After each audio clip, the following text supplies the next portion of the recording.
So one of the first principles of father engagement we want to talk about is that fathers are important to a child's development. Not nice, important. Basically, imperative. The reason I'm doing this work is because as a middle school principal, every kid that came through my office with a behavior issue or an academic issue either had no father at home, but many of them had a father at home that were not connected not to the school, but to the kid. Y'all were in class, right? Okay, just want to check. So what else stood out to you? Because it's different than when we were in school, so how was it different? Yeah, so they were working in groups. Los estudiantes trabajan en los grupos. How were they seated in class? Were they in groups or were they in rows?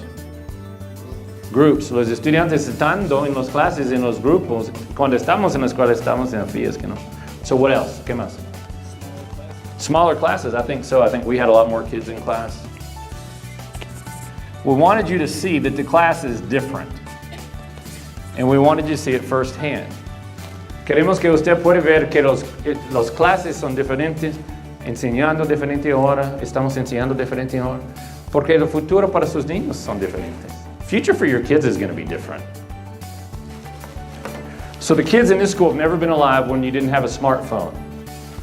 Todos de los estudiantes aquí están viviendo en el mundo con el smartphone, con el celular. They've never lived in a world where you couldn't pull the internet out of your pocket and work with it. So think about where they're going from 10 years from now. So when we were in kindergarten, okay, and I was one of the first kids in kindergarten. I mean, kindergarten was a new program back in my day.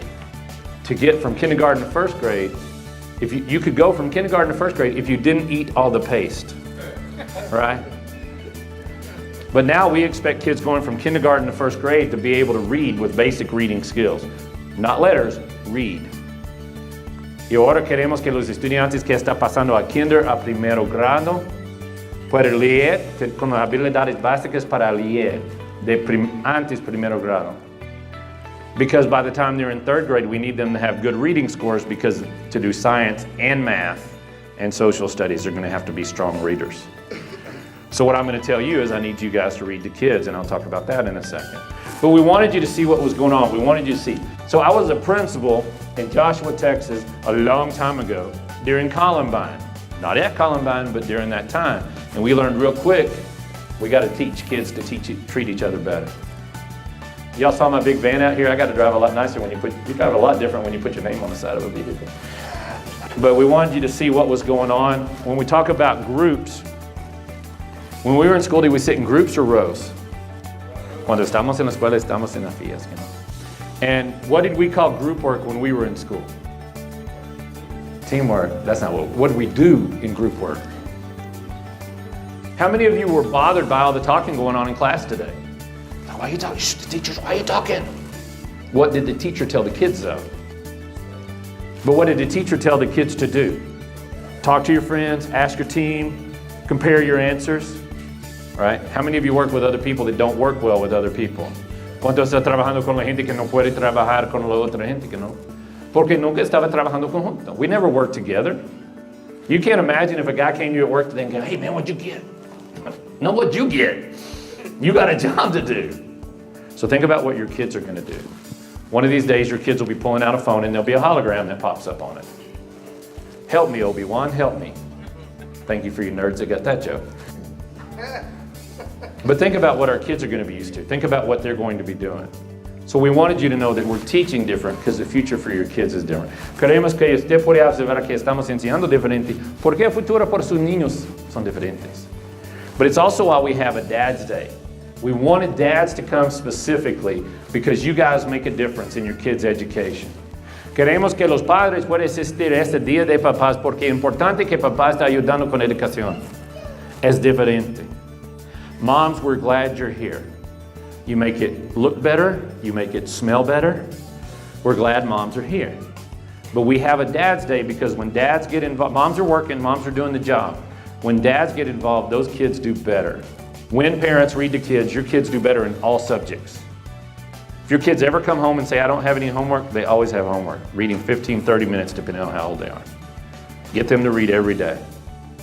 Right? And we need to read to them as well. It's important that moms read to kids. Importante que mamá pueda leer a los niños.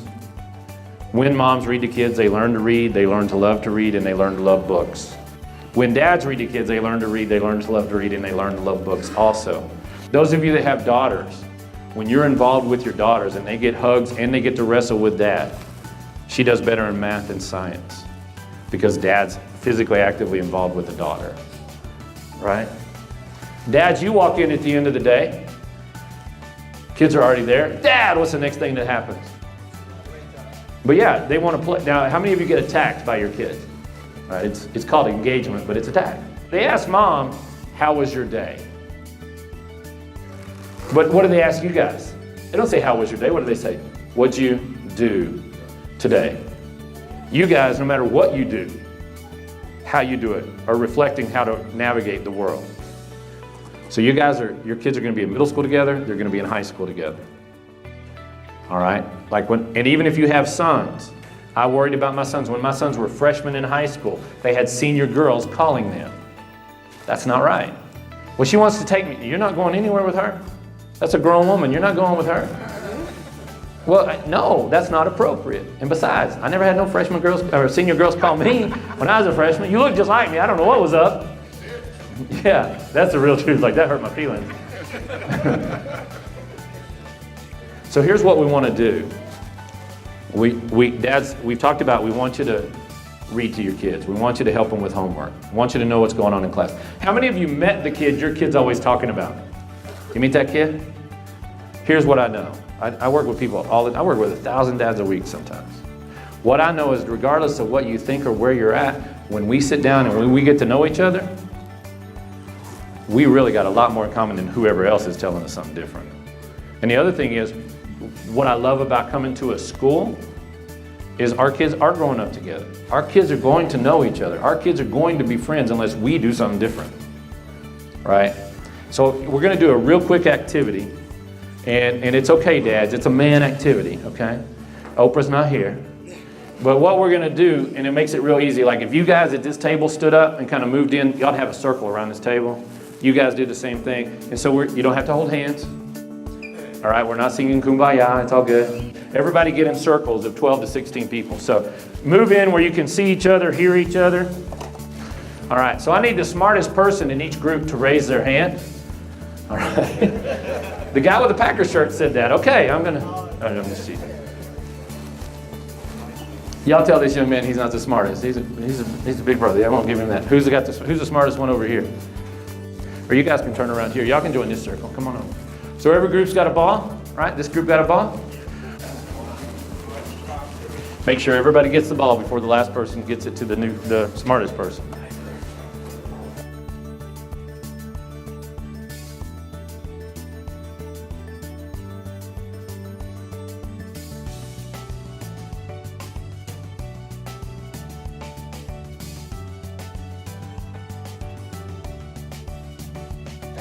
All right, some of you did it. Some of you were faking it. You're like, Charles, John, Fun, what's up? Hey, buddy. All right, if you got a chicken, hold it up. Si usted tiene pollo, levante su pollo, por favor. All right, if you got the chicken, I want you to tell everybody in your group your name and the names and ages of your kids. And then we're going to pass the chicken to your right.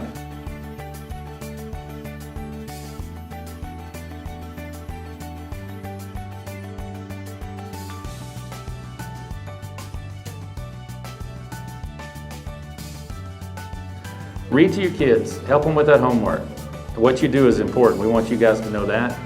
And we appreciate you coming. When you're done, as you leave, if you'll first off, grab something else to eat so that it's all gone.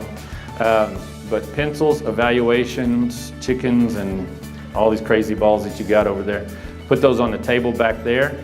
If you've got the website, if you want more information about social media, I've got some postcards with all that information on it. Check out the website. We've got lots of free stuff for you. Again, we're not trying to sell you anything. Thank you guys for coming, and we can't wait to see you at our next program. Watch for those flyers coming out. Thank you guys.